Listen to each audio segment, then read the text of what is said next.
본문의 말씀 가지고 이 도에 복종하니라 제목의 말씀 함께 나누겠습니다. 사도들은 결심합니다. 말씀 전하는 일, 기도하는 일, 여기에 전념하리라. 이 일에 전념하기 위해 성령이 충만한 사람, 지혜 있는 사람, 또 말씀을 잘 아는 사람, 헌신하기를 즐거워하는 사람 7명의 집사를 세우게 됩니다. 그리고 교회는 이 과정 속에 굉장히 큰 부흥을 맞이하게 됩니다. 예루살렘 교회 안에 제자의 수가 점점 많아지더라. 놀라운 역사가 일어나게 됩니다. 우린 여기에서 한 가지 중요한 사실을 깨닫죠. 교회가 갖는 가장 중요한 역할은 영혼을 구원하는 일인 줄로 믿습니다. 교회의 가장 중요한 일은 영혼 구원하는 일입니다. 이 일을 제쳐두고 우리가 다른 일에 열심을 낼 수가 없는 것입니다. 그렇게 말씀과 기도에 사도들이 전념하자 교회가 부흥하는 거예요. 영원히 주님 앞으로 돌아오는 놀라운 구원의 역사들을 초대교회가 보게 됩니다. 우리 7절을 같이 한번 다시 읽어보겠습니다. 하나님의 말씀이 점점 왕성하여 예루살렘에 있는 제자의 수가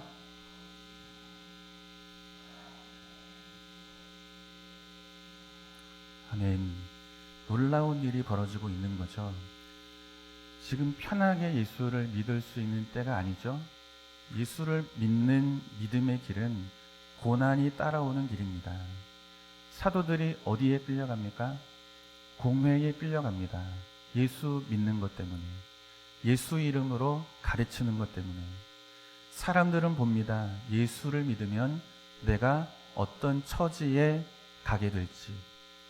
사도들이 잡히고 신문을 당하고 생명의 위협을 당하는 것처럼 그렇게 예수를 믿는 순간 내 인생에 큰 어려움이 올 것을 압니다.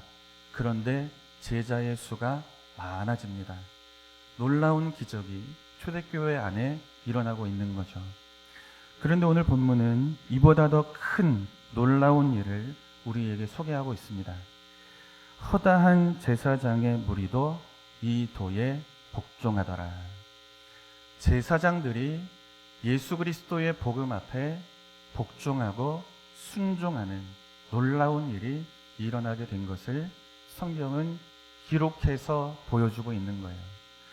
그렇다면 제사장들이 복음 앞에 복종하는 일이 왜 이토록 놀라울 만한 일인가? 성경에 기록하지 않으면 안 되는가? 그죠? 제자가 많아졌더라 하면 되잖아요. 거기에 제사장들도 들어가 있으니까. 그런데 따로 떼어놓는 거예요. 제자도 많아졌지만 허다한 제사장 무리가 예수의 복음, 그리스도의 도 앞에 복종하더라.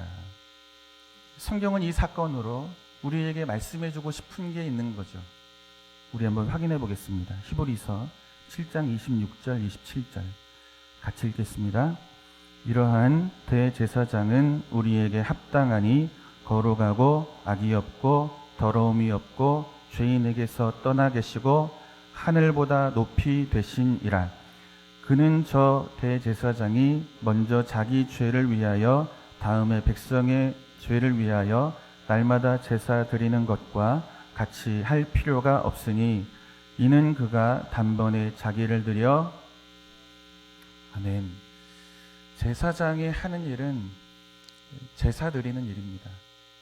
사람들이 짐승을 가져오면 그 짐승을 희생 제물 삼아 하나님 앞에 제사를 드리는 일, 이 일이 제사장들이 했던 주된 업무입니다. 그러나 사도들이 가르쳤던 복음은 이들이 가지고 있었던 믿음과 믿음의 내용과 전혀 다른 거죠. 성전 제사를 드렸던 제사장들에게 죄 용서라 함은 짐승을 잡아서 내 죄를 대신에 짐승을 죽여서 내 죄가 사함을 받는다. 이 믿음을 가지고 살아오던 사람들이 제사장들입니다. 매일같이 짐승을 잡아 죽이는 거예요. 내 죄를 용서받기 위해. 그런데 사도들이 전했던 복음은 더 이상 짐승을 잡아들이는 희생제물, 희생제사 필요 없다는 것입니다. 예수가 우리 죄를 위해 단번에 십자가에서 죽으심으로 더 이상 우리는 짐승을 잡아 죄 용서받는 희생제사를 드릴 수 없다. 드리지 않아도 된다. 이렇게 가르치고 있는 거예요. 더 이상 희생제사를 드리지 말라는 거죠. 그런데 이 복음의 말씀 앞에 이들이 복종하고 있는 거예요. 복종하고 있는 거예요. 여러분 가만히 한번 보세요. 우리의 인생이 50이 되고 60이 되고 70이 되면 우리가 가지고 있는 생각, 삶에 대한 이해, 우리의 신념 잘 바뀌어집니까? 잘 안 바뀌어지죠? 스스로 다 유연한 마음을 가지고 계시다 생각할지 모르겠지만 여러분 그렇지 않은 게 우리의 모습입니다. 안 바뀌어요. 동의하시는 분들이 없잖아요. 안 바뀐다니까요. 이렇게 고집스러운 게 우리의 인생인 거예요. 저 역시도 이제 그런 나이 안에 충분히 들어왔죠. 평생을 살아오면서 가지고 있었던 우리의 생각이 바뀌는 것은 너무너무 어려운 일입니다. 지금 제사장들이 무슨 생각을 가지고 살아왔습니까? 어떤 믿음을 가지고 왔습니까? 구약의 제사와 같이 짐승을 잡아서 죽이는 것으로 내 죄가 용서함을 얻고 내가 구원을 얻을 수 있다고 하는 이 믿음을 가지고 살아온 사람들이 제사장들입니다. 그런데 사도들이 와서 이들에게 전혀 다른 이야기를 예수의 복음으로 선포하고 있는 거예요. 예수가 오셨다는 거죠. 단번에 죽으셨다는 거죠. 더 이상 희생제물을 잡을 이유가 없다는 거죠.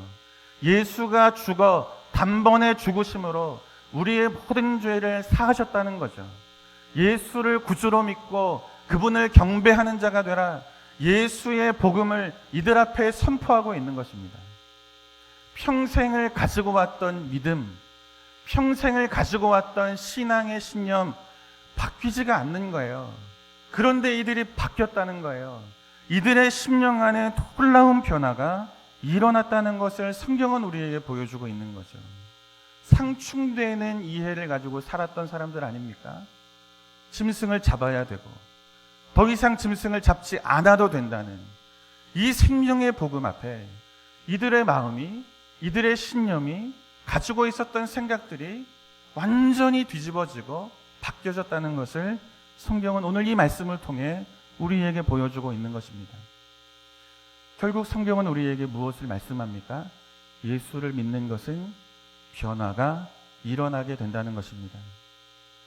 예수를 믿는다는 것은 그 심령 안에 큰 변화가 일어나게 된다는 것을 의미하고 있다는 것입니다. 여러분, 우리 안에 이 큰 변화가 일어나기를 주님의 이름으로 축원합니다. 허다한 제사장의 무리가 바뀌는 거예요. 변화되는 거예요. 또 이들은 어떤 사람이었는가? 우리 요한복음 2장 13절에서 16절을 봅니다. 한 절씩 읽을게요. 유대인의 유월절이 가까운지라 예수께서 예루살렘으로 올라가셨더니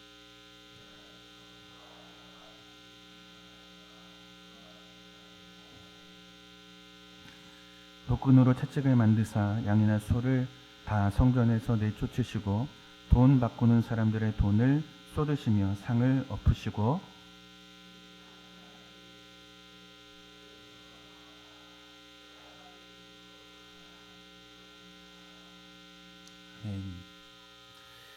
예수님 당시의 제사장들은 굉장히 세속화되어 있었습니다.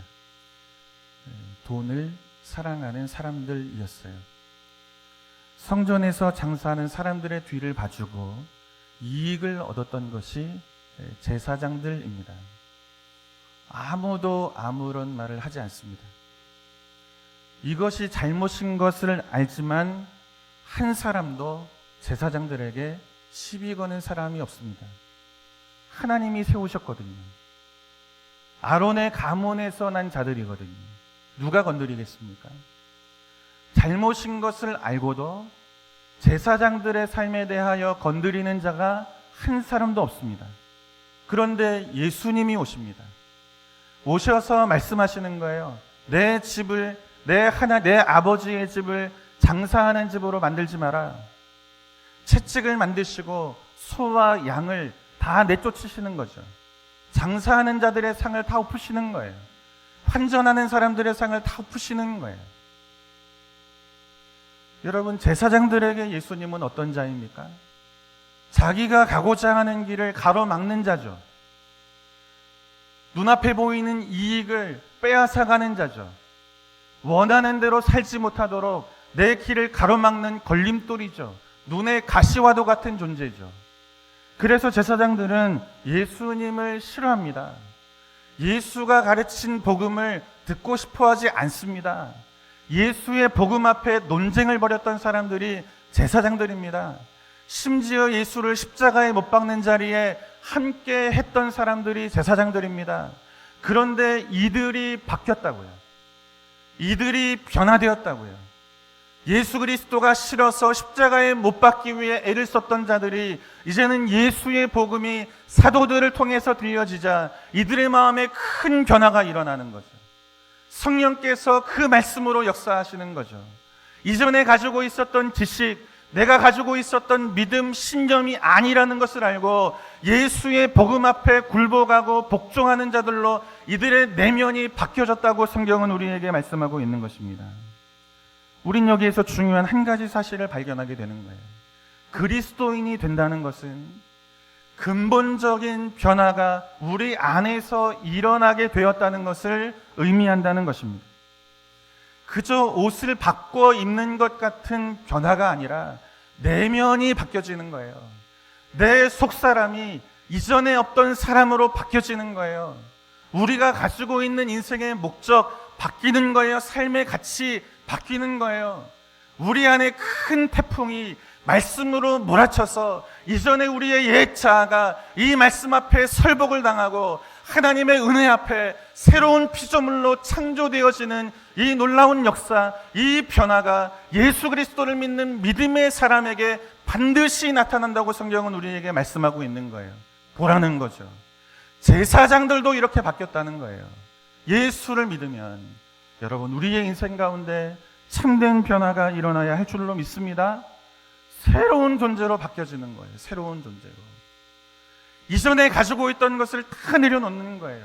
오직 하나님, 그분의 말씀으로 우리의 인생이 충만하게 채워지는 것입니다. 이 변화가 우리 인생 가운데 일어나야 한다고 말씀하고 있는 것입니다. 그래서 바울이 고린도후서 5장 17절에서 우리에게 이렇게 말씀하고 있는 거예요. 같이 한번 읽겠습니다. 같이 읽어요. 그런즉 누구든지 그리스도 안에 있으면 새로운 피조물이라.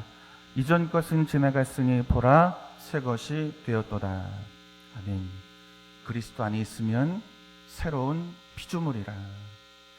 그리스도 안에 있는 자는 새로운 피조물이 된다고 말씀하고 있습니다. 여러분, 아멘입니까? 헬라어로 엔 크리스토라는 말이에요. 그리스도 안에. 주석을 보니까 신비적 연합 이렇게 설명하고 있어요. 바울이 우리에게 말하고 있는 것처럼 그리스도가 내 안에 거하시고 내가 그분 안에 거하는 이 신비적인 연합, 그리스도가 내 안에 찾아와서 내 안에 거하시는 이 신비한 연합이 이루어지면 우리는 그분의 새로운 피조물로 새롭게 지어진다고 말씀하고 있는 것입니다. 적당히 변화되는 게 아니라는 거예요. 겉만 바뀌는 것이 아니라는 거예요. 입고 있던 옷을 벗고 새 옷을 입는 것이 아니라는 거예요. 내면이 달라지는 거예요. 속사람이 달라지는 거예요. 우리의 인격이 뿌리째 바뀌어지는 것을 말하는 거예요. 예수로 새로워지는, 새롭게 태어나는 인생이 된다고 말씀하고 있는 것입니다. 땅에서 나지 않고 하늘에서 나는 자가 되는 거예요. 성령 안에서 완전하게 새로워지는 이 변화가 그리스도 안에 있는 자들에게 나타난다고 성경은 말씀하고 있는 거죠.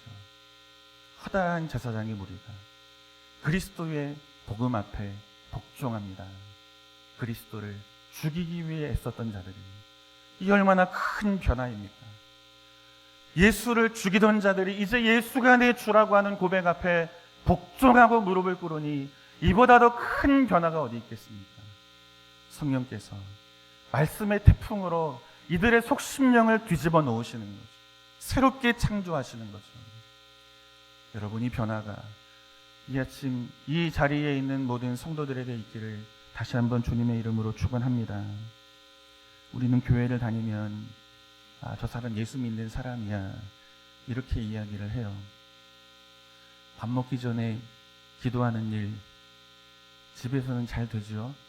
근데 밖에 나가면 잘 안 되는 분들이 제법 있습니다.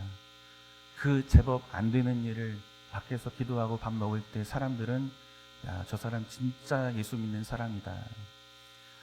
우리 학생들이 학교에서 친구들하고 급식을 받으면 젓가락 이렇게 딱 잡고 얼굴 한번 훑은대요. 이게 기도예요. 그렇게 예수 믿는 믿음을 사람들 앞에 보이는 게 너무너무 어려운 거죠. 얘 예수 믿는 사람이구나. 예수 믿는 사람. 기도할 줄 아니. 그래도 교회에 나가서 봉사할 줄 아니. 이 사람 예수 믿는 사람 맞아. 우린 그렇게 말합니다. 물론 틀리지 않아요. 예수 믿는 자의 삶에 나타나야 하는 중요한 모습 중 하나입니다. 그런데 기억하셔야 됩니다. 가룟 유다가 3년을 예수와 함께 살았습니다. 아무도 의심하지 않습니다. 저는 예수의 제자라. 주님 발치에서 말씀을 들었습니다. 예수의 말씀을 들으니 저는 예수의 제자가 맞구나. 주께서 병든 자를 고치세요. 귀신 들린 자를 쫓아내세요. 그 곁에서 주를 도와서 일했던 자가 가룟 유다입니다.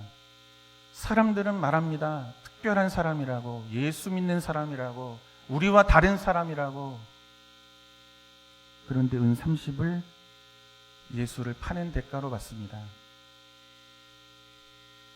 오랜 세월 예수와 함께 살았던 세월, 그 세월은 자랑할 수 있지만 그 세월 속에 들려진 말씀 가운데 내 심령이 속사람이 변화되어졌느냐?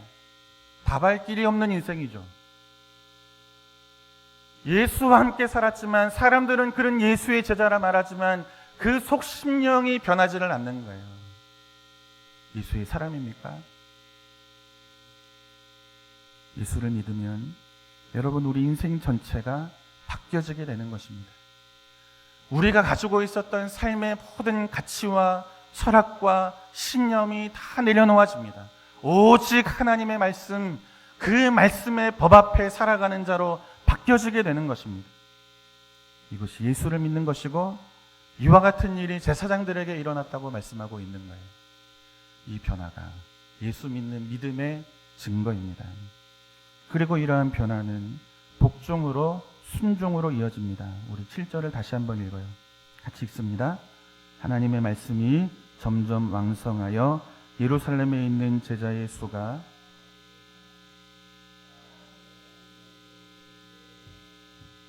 아멘. 새로운 피조물 된 그리스도인의 특징을 성경은 순종으로 또 복종으로 설명하고 있습니다. 바울은 로마서 1장 5절에서 이렇게 말해요.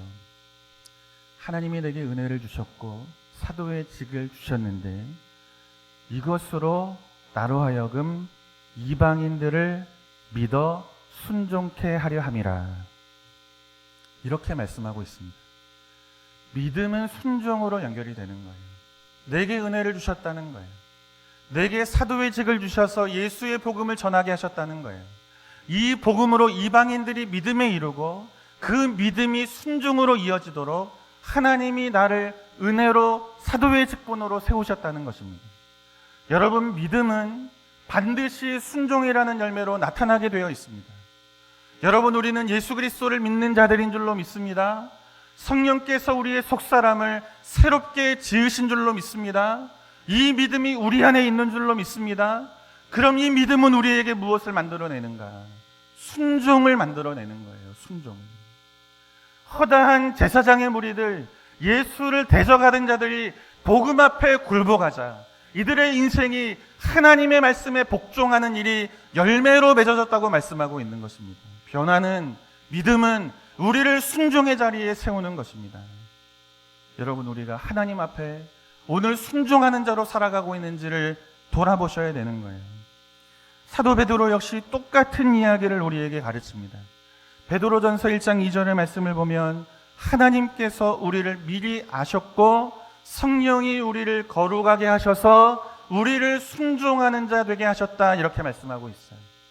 하나님이 우리를 미리 아십니다. 택하셨다는 거죠. 우리 안에 믿음을 심으셨다는 거예요. 하나님 자녀 되게 하셨다는 거죠.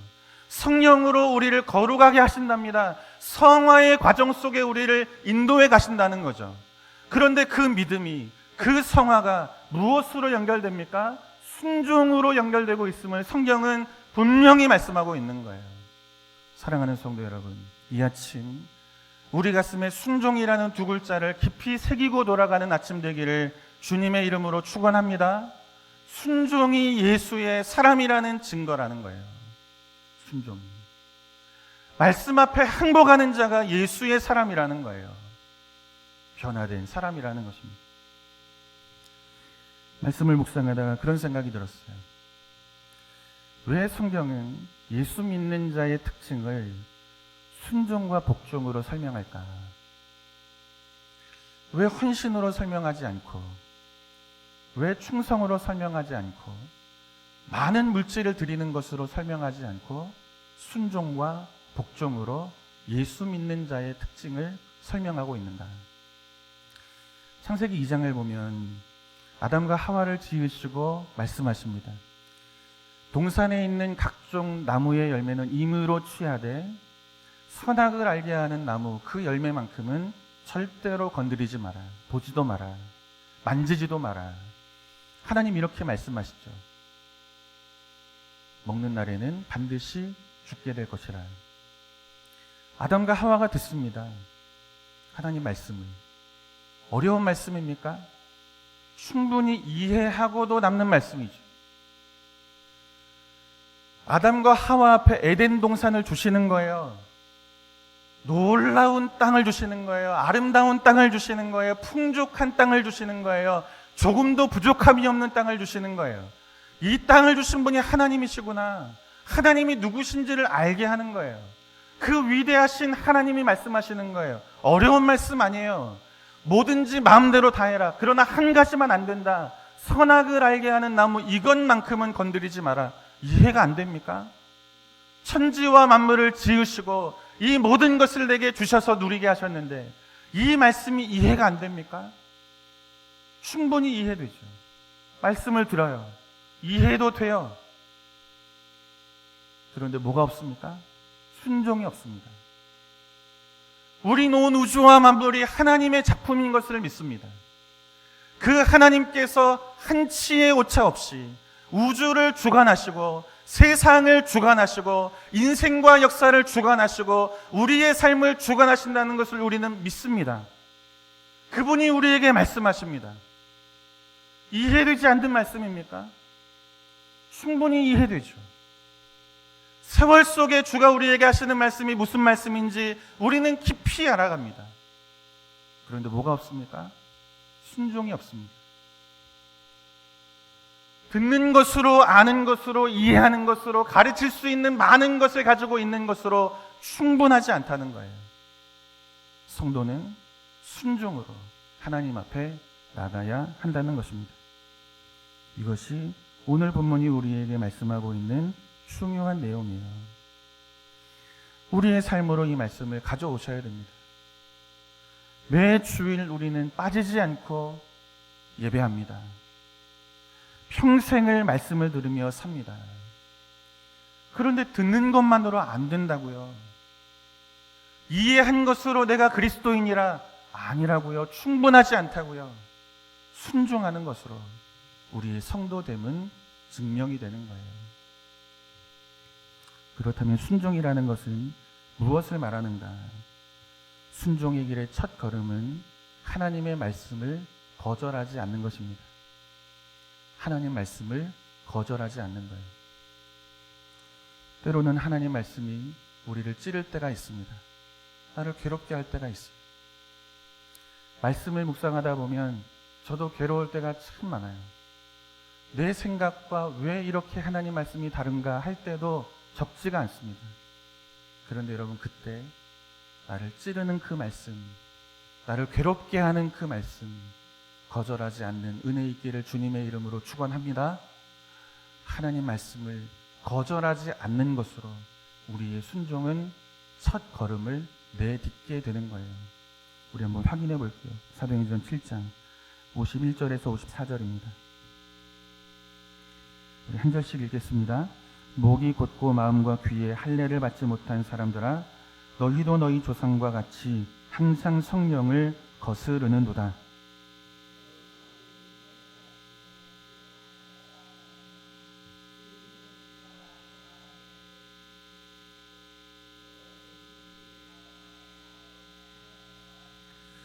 너희는 천사가 전한 율법을 받고도 지키지 아니하였도다 하니라.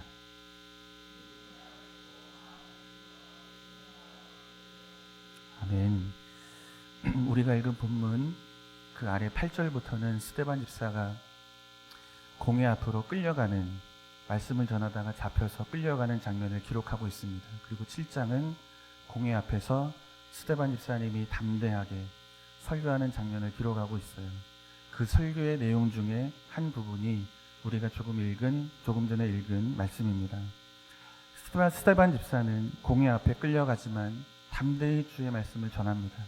너희 조상들은 오실 메시아를 예언한 선지자들을 죽였고, 너희는 예언된 메시아가 오자 그를 잡아 죽였던 자들이라. 오실 메시아를 예언한 선지자들을 죽인 것으로 너희 조상들도 죄인이지만, 오신 메시아를 잡아 죽인 것으로 너희도 죄인이라. 생명의 구주가 왔다는 것, 그분을 거절했다는 것, 그분을 믿고 구원에 이르는 자가 될 것을 스데반 집사는 선포하고 있는 거예요. 복음을 선포하고 있는 거예요. 그런데 스데반 집사의 설교를 들은 공회원들이 마음이 찔려 이를 갈았다, 이렇게 말씀하고 있습니다. 여기에서 찔렸다라고 하는 말은, 찔림이라고 하는 말은 양심의 가책을 받았다, 이런 뜻이 아닙니다. 원어를 보면 디아프리오라고 하는 헬라어인데, 직역하면 톱으로 내 마음을 조각냈다라는 뜻이에요. 스데반 집사의 설교가 톱이 되어서 듣는 공회원들의 마음을 조각냈다는 것입니다. 내 마음을 깨뜨렸다는 것입니다. 산산이 부숴버렸다는 것입니다. 화가 났다는 거예요. 그래서 찔려서 이를 갈았다라고 하는 말은 스데반 집사의 설교를 통해 화가 난 마음의 감정을 반복해서 강조하고 있는 표현이죠. 몹시 격분했다라는 표현입니다. 몹시 격분했다. 너희가 죽인 예수가 메시아라. 그 이름으로만 구원을 얻을 수 있다. 이 설교를 들은 공회원들의 마음이 톱으로 썰리는 것처럼 조각이 났다는 거예요. 화가 났다는 거예요. 그래서 이를 갈았다는 거예요. 몹시 격분했다는 것입니다. 거절했다는 거죠. 생명의 말씀을. 나를 찌른다 하여서 내 마음을 톱으로 켜는 것처럼 나를 아프게 했다는 것으로 생명의 말씀을 거절하는 길을 걸어갑니다.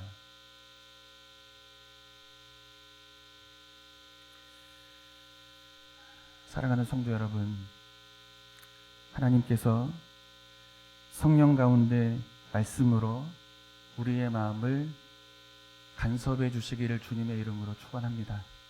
그때 거절하지 않는 은혜가 이 아침 저와 여러분에게 있기를 주님의 이름으로 축원합니다. 그저 교회를 다니는 것으로 그래, 내가 예수 믿는 사람이지. 사람들도 그렇게 나를 이야기하지. 열심히 봉사하고 충성하면 그렇게 그 모습을 보고 나를 훌륭한 성도라 하지, 예수의 제자라 하지. 우리 내면의 큰 변화와 그 변화 속에 순종의 길을 가지 않고 그저 교회 다니는 것으로 내가 예수 믿는 자라고 생각하며 다니시는 성도님들이 있다면 성령께서 주의 말씀으로 태풍처럼 우리의 마음에 간섭하실 때, 우리의 마음을 톱으로 썰어 우리를 힘들게 하실 때, 여러분 그때 그 말씀 거절하지 않는 이 큰 은혜가 이 아침 우리 모든 심령 안에 있기를 주님의 이름으로 축원합니다. 그래야 우리 안에 변화가 일어납니다. 예수 믿는 사람으로의 참된 변화, 큰 변화가 일어납니다. 거절하지 마라, 거절하지 마라. 주의 말씀을 거절하지 않을 때 두 번째, 그 말씀은 우리를 회개의 자리로 끌고 갑니다. 주여 나를 불쌍히 여기소서, 나는 죄인이로소이다. 주의 말씀 앞에 서게 될 때 그 말씀은 우리를 회개의 자리로 서게 합니다. 내가 누구인지를 보게 하잖아요. 너희 조상들도 죄인이지만 너희는 오신 메시아를 잡아서 죽였던 죄인이라 내 죄인됨을 보게 됩니다. 말씀은 우리가 누구인지를 알게 하고 죄인된 나를 구원하시는 분 예수 그리스도밖에 없다는 것을 알게 합니다. 그래서 회개하는 자리에 우리를 서게 합니다. 그리고 회개는 우리로 하여금 예수를 내 주로 고백하고 그분의 말씀 앞에 순종하는 자리에 서게 합니다. 우리 말씀 한 절 읽고 마치겠습니다. 로마서 6장 12절 13절의 말씀입니다. 우리 같이 읽어요. 그러므로 너희는 죄가 너희 죽을 몸을 지배하지 못하게 하여 몸의 사욕에 순종하지 말고 또한 너희 지체를 불의의 무기로 죄에게 내어주지 말고 오직 너희 자신을 죽은 자 가운데서 다시 살아난 자 같이 하나님께 드리며 너희 지체를 아멘. 이 길입니다. 이 길. 변화된 자에게 요구되는 길, 변화된 자가 가는 길, 이 길입니다. 불의의 종로를 타지 않고 하나님의 의 앞에 종로를 타는 길, 복종하고 순종하는 길을 가게 되어 있습니다. 여러분, 이 은혜가 이 아침 저와 여러분에게 있기를 다시 한번 주님의 이름으로 축원합니다. 그래서 순종은 그리스도인의 증표입니다. 내가 그리스도인이라. 순종이 증표입니다. 우리를 죽은 자 가운데에서 살려내신 예수 그리스도, 그분의 말씀 앞에 순종하는 것으로 참된 그리스도인의 삶을 날마다 살아가는 저와 여러분 될 수 있기를 주님의 이름으로 축원합니다.